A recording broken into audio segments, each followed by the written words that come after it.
Sabbath 40, Torah portion, Mattoth, which means tribes in Hebrew. From the priestly order, Division 2, Yedaiah, 1 Chronicles chapter 24, verse 7. From the Torah, we have Numbers chapter 30, verse 1 through chapter 32, verse 42. Then Moses spoke to the heads of the tribes of the sons of Israel, saying, This is the word which Yahweh has commanded. If a man makes a vow to Yahweh or swears an oath to bind himself with a binding obligation, he shall not violate his word, he shall do according to all that proceeds out of his mouth. Also, if a woman makes a vow to Yahweh and binds herself by an obligation in her father's house in her youth, and her father hears her vow and her obligation by which she has bound herself, and her father says nothing to her, then all her vows shall stand, and every obligation by which she has bound herself shall stand. But if her father should forbid her on the day he hears of it, none of her vows or her obligations by which she has bound herself shall stand, and Yahweh will pardon her because her father had forbidden her. However, if she should marry while under her vows or the rash statement of her lips by which she has bound herself, and her husband hears of it and says nothing to her on the day he hears it, then her vows shall stand, and her obligations by which she has bound herself shall stand. But if, on the day her husband hears of it, he forbids her, then he shall annul her vow which she is under, and the rash statement of her lips by which she has bound herself, and Yahweh will pardon her. But the vow of a widow or of a divorced woman, everything by which she has bound herself, shall stand against her. However, if she vowed in her husband's house or bound herself by an obligation with an oath, and her husband heard it but said nothing to her and did not forbid her, then all her vows shall stand, and every obligation by which she bound herself shall stand. But if her husband indeed annuls them on the day he hears them, then whatever proceeds out of her lips concerning her vows or concerning the obligation of herself shall not stand. Her husband has annulled them, and Yahweh will pardon her. Every vow and every binding oath to humble herself, her husband may cause it to stand, or her husband may annul it. But if her husband indeed says nothing to her from day to day, then he causes all her vows or all her obligations which are on her to stand. He has caused them to stand because he said nothing to her on the day he heard them. But if he indeed annuls them after he has heard them, then he shall bear her guilt. These are the statutes which Yahweh commanded Moses, as between a man and his wife, and as between a father and his daughter, while she is in her youth in her father's house.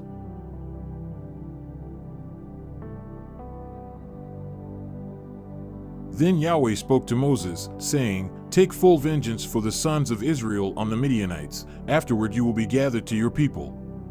And Moses spoke to the people, saying, Arm men from among you for the war, that they may go against Midian to execute Yahweh's vengeance on Midian. 1,000 from each tribe of all the tribes of Israel you shall send to the war. So there were furnished from the thousands of Israel, 1,000 from each tribe, 12,000 armed for war. And Moses sent them, 1,000 from each tribe, to the war, and Phinehas the son of Eleazar the priest, to the war with them, and the holy vessels and the trumpets for the alarm in his hand. So they made war against Midian, just as Yahweh had commanded Moses, and they killed every male. They killed the kings of Midian along with the rest of their slain, Evi and Rechem and Zur and Hur and Reba, the 5 kings of Midian. They also killed Balaam the son of Beor with the sword. And the sons of Israel captured the women of Midian and their little ones, and all their cattle and all their flocks and all their goods they plundered. Then they burned all their cities where they lived and all their camps with fire. And they took all the spoil and all the loot, both of man and of beast. And they brought the captives and the loot and the spoil to Moses and to Eleazar the priest and to the congregation of the sons of Israel, to the camp at the plains of Moab, which are by the Jordan opposite Jericho. And Moses and Eleazar the priest and all the leaders of the congregation went out to meet them outside the camp. And Moses was angry with the officers of the army, the commanders of thousands and the commanders of hundreds, who had come from service in the war. So Moses said to them, Have you spared all the women? Behold, these caused the sons of Israel, through the word of Balaam, to act unfaithfully against Yahweh in the matter of Peor, so the plague was among the congregation of Yahweh. So now, Kill every male among the little ones, and kill every woman who has known man intimately. But all the girls who have not known man intimately, spare for yourselves. And you, camp outside the camp 7 days. Whoever has killed any person and whoever has touched any slain, purify yourselves, you and your captives, on the 3rd day and on the 7th day.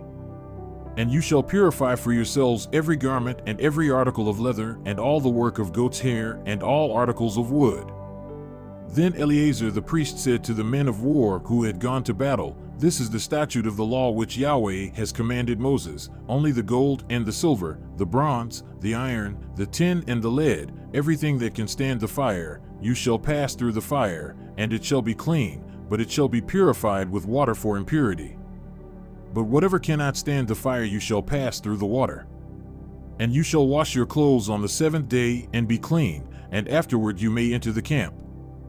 Then Yahweh spoke to Moses, saying, You and Eleazar the priest and the heads of the fathers' households of the congregation, take account of the loot that was captured, both of man and of animal, and divide the loot between the warriors who went out to battle and all the congregation.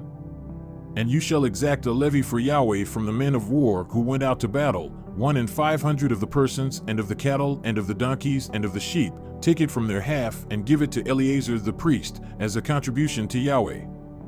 And from the sons of Israel's half, you shall take 1 drawn out of every 50 of the persons, of the cattle, of the donkeys, and of the sheep, from all the animals, and give them to the Levites who keep charge of the tabernacle of Yahweh. Moses and Eleazar the priest did just as Yahweh had commanded Moses. Now the loot that remained from the plunder which the men of war had plundered was 675,000 sheep, and 72,000 cattle, and 61,000 donkeys, and of human beings, of the women who had not known man intimately, all the persons were 32,000.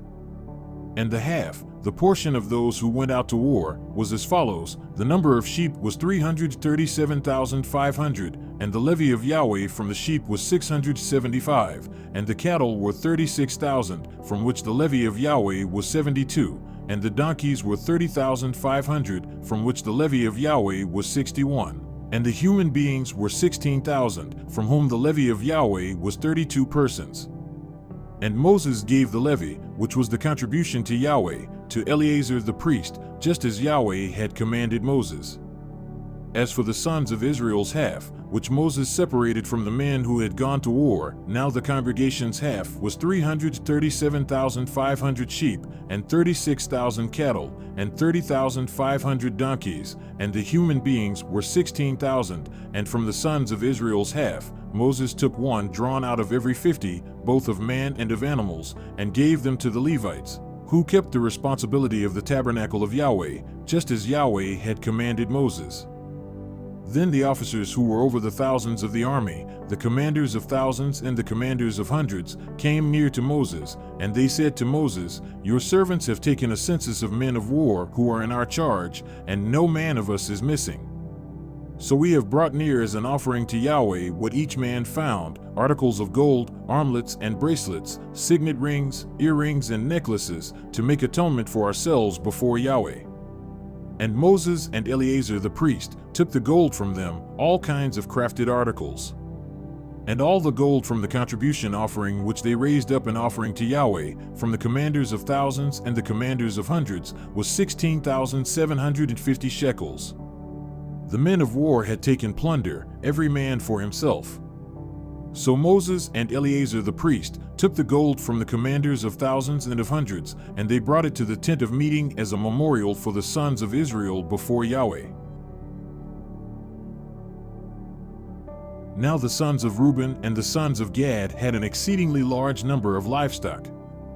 And they saw the land of Jazer and the land of Gilead, that it was indeed a place suitable for livestock. So the sons of Gad and the sons of Reuben came and spoke to Moses and to Eleazar the priest and to the leaders of the congregation, saying, Ataroth, Dibon, Jazer, Nimrah, Heshbon, Elileh, Sebam, Nebo, and Beon, the land which Yahweh struck before the congregation of Israel, is a land for livestock, and your servants have livestock.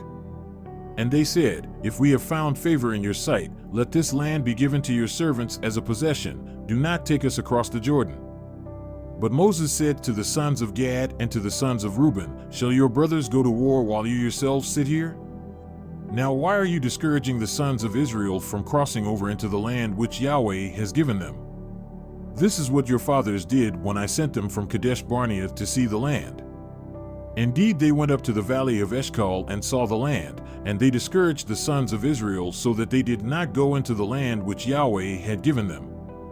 So Yahweh's anger burned in that day, and he swore an oath, saying, None of the men who came up from Egypt, from 20 years old and upward, shall see the land which I swore to Abraham, to Isaac, and to Jacob, for they did not follow me fully, except Caleb the son of Jephunneh the Kenizzite and Joshua the son of Nun, for they have followed Yahweh fully. So Yahweh's anger burned against Israel, and he made them wander in the wilderness 40 years, until the entire generation of those who had done evil in the sight of Yahweh was brought to an end. Now behold, you have risen up in your father's place, a brood of sinful men, to add still more to the burning anger of Yahweh against Israel. For if you turn away from following him, he will once more abandon them in the wilderness, and you will destroy all these people. Then they came near to him and said, We will build here sheepfolds for our livestock and cities for our little ones, but we ourselves will be armed ready to go before the sons of Israel, until we have brought them to their place, and our little ones live in the fortified cities because of the inhabitants of the land. We will not return to our homes until every one of the sons of Israel has possessed his inheritance. For we will not have an inheritance with them on the other side of the Jordan and beyond, because our inheritance has fallen to us on this side of the Jordan east. So Moses said to them, If you will do this, if you will arm yourselves before Yahweh for the war, and all of you armed men cross over the Jordan before Yahweh until he has dispossessed his enemies from before him, and the land is subdued before Yahweh, then afterward you shall return and be free of obligation toward Yahweh and toward Israel, and this land shall be yours for a possession before Yahweh. But if you will not do so, behold, you have sinned against Yahweh, and be sure your sin will find you out. Build yourselves cities for your little ones and sheepfolds for your sheep, and do what you have promised. And the sons of Gad and the sons of Reuben spoke to Moses, saying, Your servants will do just as my Lord commands. Our little ones, our wives, our livestock, and all our cattle shall remain there in the cities of Gilead, but your servants, everyone who is armed for war, will cross over in the presence of Yahweh to battle, just as my Lord says. So Moses gave a command concerning them to Eleazar the priest and to Joshua the son of Nun and to the heads of the fathers' households of the tribes of the sons of Israel. And Moses said to them, If the sons of Gad and the sons of Reuben, everyone who is armed for battle, will cross with you over the Jordan in the presence of Yahweh, and the land is subdued before you, then you shall give them the land of Gilead for a possession. But if they will not cross over with you armed, they shall have possessions among you in the land of Canaan. And the sons of Gad and the sons of Reuben answered, saying, As Yahweh has said to your servants, so we will do. We ourselves will cross over armed in the presence of Yahweh into the land of Canaan, and the possession of our inheritance shall remain with us across the Jordan. So Moses gave to them, to the sons of Gad and to the sons of Reuben and to the half-tribe of Joseph's son Manasseh, the kingdom of Sihon, king of the Amorites, and the kingdom of Og, the king of Bashan, the land with its cities, with their territories, the cities of the surrounding land. And the sons of Gad built Dibon and Ataroth and Aroer, and Atrothshaphan and Jazer and Jogbeah, and Beth-Nimrah and Beth-Haran as fortified cities, and sheepfolds for sheep. And the sons of Reuben built Heshbon and Elileh and Kiriathaim, and Nebo and Baal-meon, their names being changed, and Sibmah, and they gave other names to the cities which they built. And the sons of Machir the son of Manasseh went to Gilead and took it and dispossessed the Amorites who were in it. So Moses gave Gilead to Machir the son of Manasseh, and he lived in it. And Jair the son of Manasseh went and took its towns, and called them Havoth-Jair. And Nobah went and took Kenath and its towns, and called it Nobah after his own name.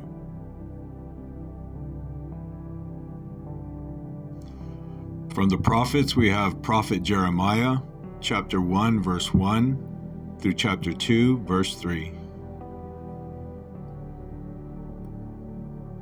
The words of Jeremiah the son of Hilkiah, of the priests who were in Anathoth in the land of Benjamin, to whom the word of Yahweh came in the days of Josiah the son of Amon, king of Judah, in the 13th year of his reign.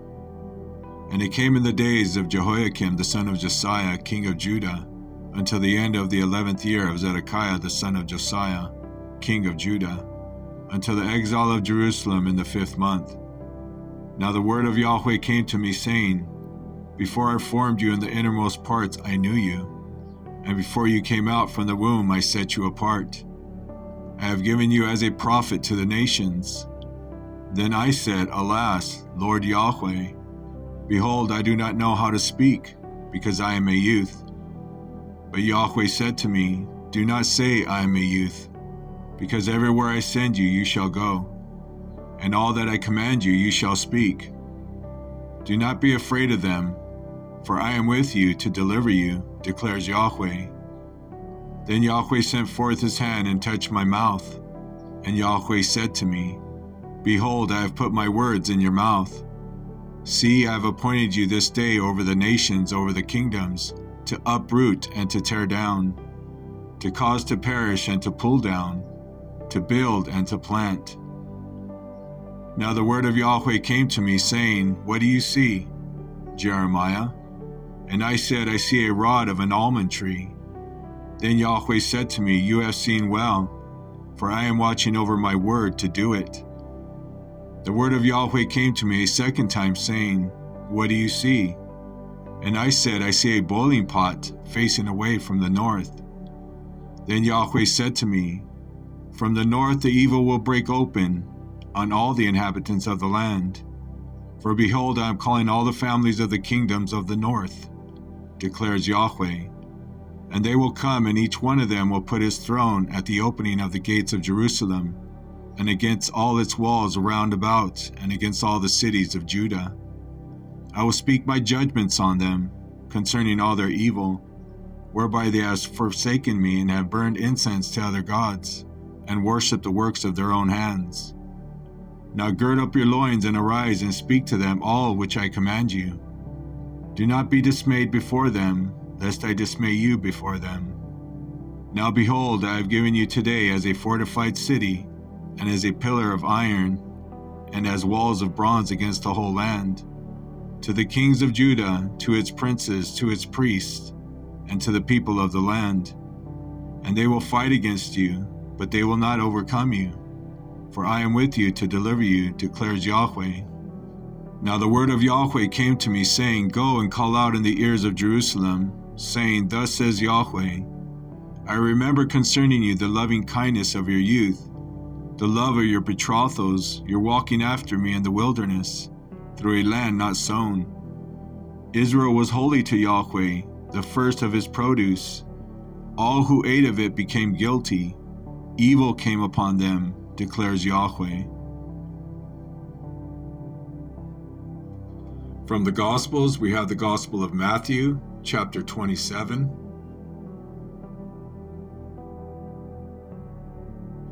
Now when morning came, all the chief priests and the elders of the people took counsel together against Yeshua to put him to death.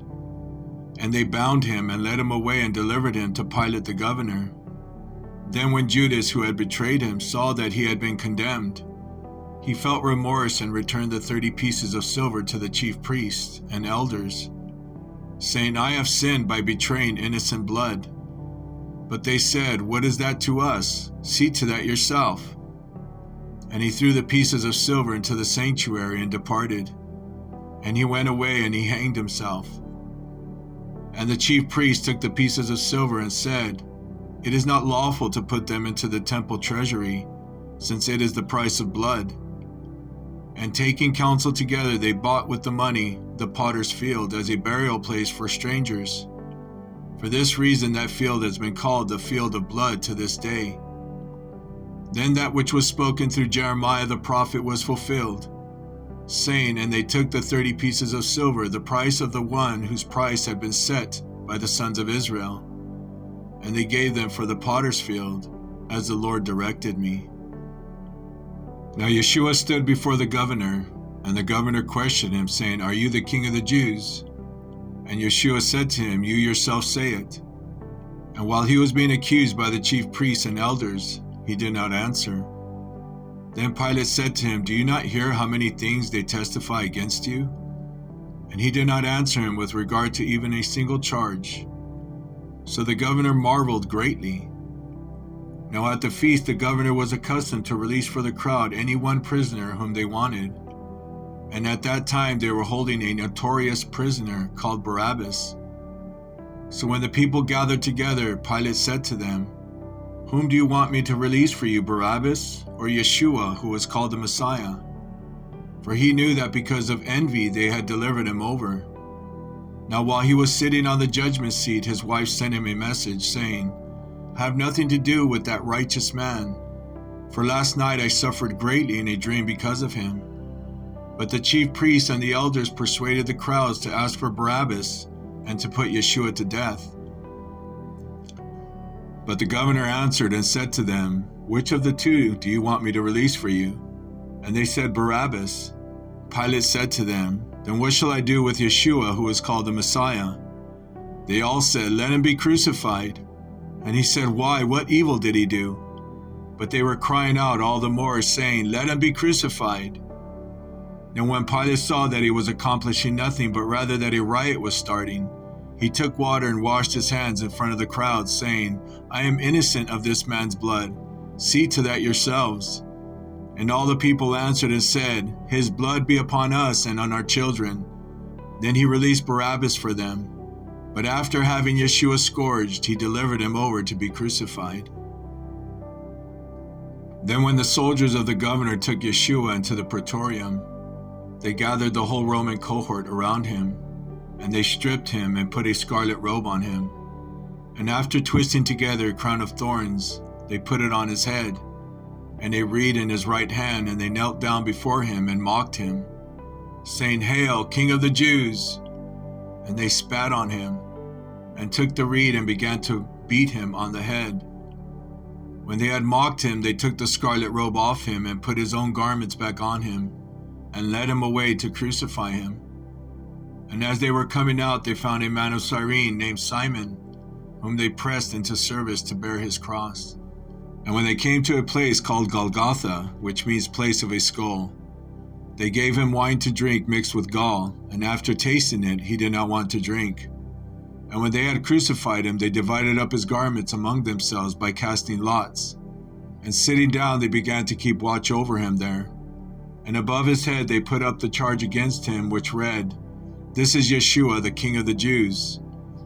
At that time 2 robbers were crucified with him, one on the right and one on the left. And those passing by cursed him, shaking their heads, and saying, "You who are going to destroy the sanctuary and rebuild it in 3 days, save yourself. If you are the Son of Elohim, come down from the cross." In the same way the chief priests also, along with the scribes and elders, were mocking him and saying, "He saved others, he cannot save himself. He is the King of Israel, let him now come down from the cross, and we will believe in him. He trusts in Elohim, let Elohim rescue him now, if he delights in him, for he said, 'I am the Son of Yahweh.'" And the robbers who had been crucified with him were also insulting him with the same words. Now from the 6th hour darkness fell upon the land until the 9th hour. And about the 9th hour Yeshua cried out with a loud voice, saying, "Eli, Eli, lama sabachthani?" That is, my El, why have you forsaken me?" And some of those who were standing there, when they heard it, began saying, "This man is calling for Elijah." And immediately one of them ran, and taking a sponge, he filled it with sour wine and put it on a reed, and gave him a drink. But the rest of them were saying, "Let us see whether Elijah will come to save him." And Yeshua cried out again with a loud voice, and yielded up his spirit. And behold, the veil of the sanctuary was torn in two from top to bottom, and the earth shook and the rocks were split. And the tombs were opened, and many bodies of the saints who had fallen asleep were raised. And coming out of the tombs after his resurrection, they entered the holy city and appeared to many. Now the centurion and those who were with him keeping guard over Yeshua, when they saw the earthquake and the things that were happening, became very frightened and said, "Truly this was the Son of Yahweh." And many women were there looking on from a distance, who had followed Yeshua from Galilee, while ministering to him. Among them was Mary Magdalene and Mary the mother of James and Joseph, and the mother of the sons of Zebedee. Now when it was evening, there came a rich man from Arimathea, named Joseph, who himself also had become a disciple of Yeshua. This man went to Pilate and asked for the body of Yeshua. Then Pilate ordered it to be given to him. And Joseph took the body and wrapped it in a clean linen cloth, and laid it in his own new tomb, which he had hewn out in the rock. And he rolled a large stone against the entrance of the tomb and went away. And Mary Magdalene was there, and the other Mary, sitting opposite the grave. Now on the next day, the day after the preparation, the chief priests and the Pharisees gathered together with Pilate, and said, Sir, we remember that when he was still alive, that the deceiver said, After 3 days I am going to rise again. Therefore order for the grave to be made secure until the 3rd day, lest his disciples come and steal him away and say to the people, He has risen from the dead. And the last deception will be worse than the first. Pilate said to them, You have a guard, so go, make it as secure as you know how. And they went and made the grave secure, and along with the guard they set a seal on the stone.